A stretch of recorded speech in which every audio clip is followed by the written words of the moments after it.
the school did not appear to everyone. In fact, those who found it were never looking for it in the first place. It existed just outside the periphery of our world, a secret whispered on the wind, a place for those who didn't quite belong.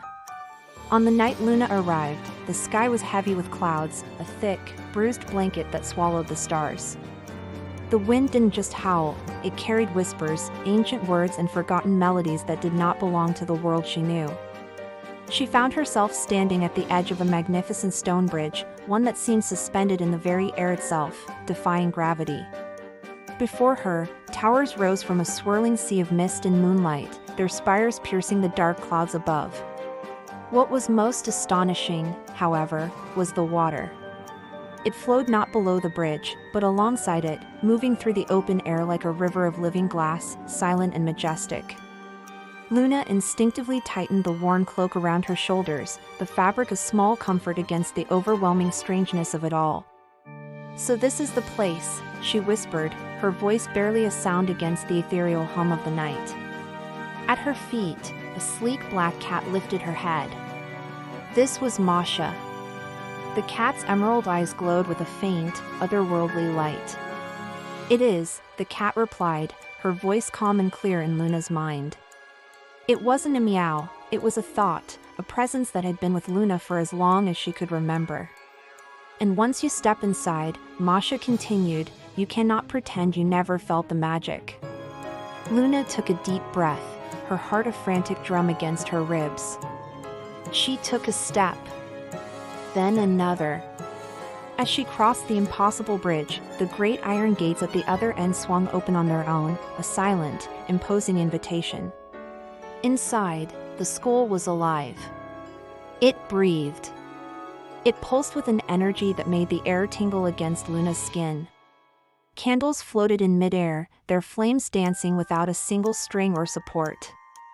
The very walls seemed to shift and sigh, their stone surfaces breathing in and out in a slow, rhythmic motion. Students moved through the grand halls, a mesmerizing collection of beings. Some looked human, like her. Others were not entirely so. A group of witches passed by, their deep purple robes embroidered with symbols that writhed and changed when Luna tried to focus on them.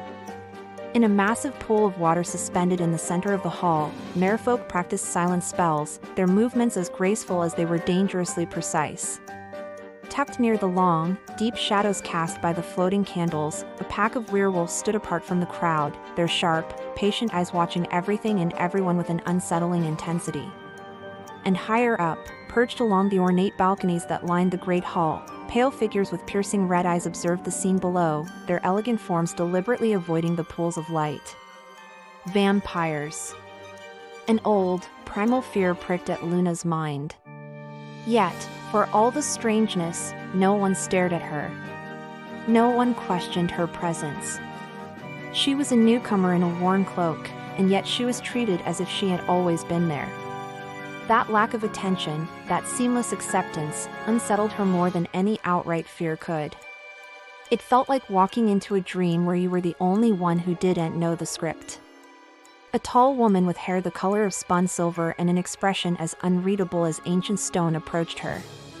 She moved with a silent grace that commanded respect. "You are late," the woman said, her voice low and even, betraying no emotion. I didn't know this place existed," Luna stammered, feeling small under the woman's intense gaze. The woman studied her for a long moment, her eyes seeming to peel back the layers of Luna's very being. "Most don't," she finally replied. "Magic finds those who already carry it." As if on cue, Masha leaped from the floor onto Luna's shoulder, settling comfortably. "She's been carrying it since birth," the cat chimed in, her mental voice crisp and confident. The woman's eyes narrowed just slightly, the only crack in her stoic facade. "Then you will learn faster than the others," she stated, a hint of something, a challenge, perhaps, in her tone.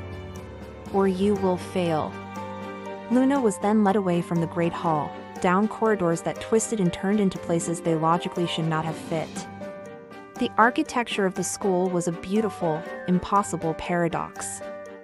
Doors opened into rooms where time itself felt warped, some felt sluggish and slow, others dizzyingly fast, and a few felt as though time had stopped moving altogether. The lessons were not gentle introductions to a world of wonder. They were brutal, demanding, and stripped magic down to its raw, untamed core. Students were taught control before they were ever allowed to wield true power. They were taught to listen to the whispers of magic before they ever tried to cast a spell. They were taught to respect their fear before they were ever allowed to build confidence. It was a curriculum designed to forge, not to coddle. One night, during a lesson on celestial alignments held in an open-air observatory beneath the light of 3 distinct moons, a blood-curdling scream echoed through the towers. It was a sound of pure terror that cut through the magical hum of the school. The very ground trembled beneath their feet, and the ancient, protective symbols carved into the walls flared with a violent, urgent light. Every teacher froze. A hush fell over the students, their faces pale in the triple moonlight. Luna saw a look of genuine shock on the faces of instructors who had seemed unflappable. "This has never happened before," someone whispered into the tense silence. On Luna's shoulder, Masha's ears flattened against her head, her body tense like a coiled spring. "They're testing the barriers," the cat murmured, her voice a low, guttural growl in Luna's mind. "Someone here is not a student." And in that moment, Luna felt it too. A cold, sharp pull deep within her own magic. A presence. A darkness that was watching, not from outside the school walls, but from within. It was an insidious feeling, like finding a venomous snake coiled in your own bed. The school, this sanctuary of magic, had been infiltrated. "What do we do?" Luna asked quietly, her gaze sweeping over the faces around her, suddenly unsure who was a friend and who was a foe. Masha's mental voice dropped to a barely there whisper, a secret shared only between them. "We survive," she said. "And we choose, very carefully, who we trust." High above them, in the deep shadows of the observatory's dome, something moved. It was a flicker of motion, a disturbance in the darkness that did not belong. And for the very first time since she had arrived, Luna felt the school itself was afraid. The magic that pulsed through its walls was no longer a steady, confident beat, but a frantic, frightened tremor. The game had changed. This wasn't just about learning magic anymore. This was about survival. And Luna and Masha were right in the middle of it. Thanks for watching.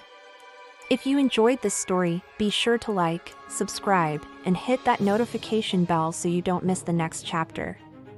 See you next time.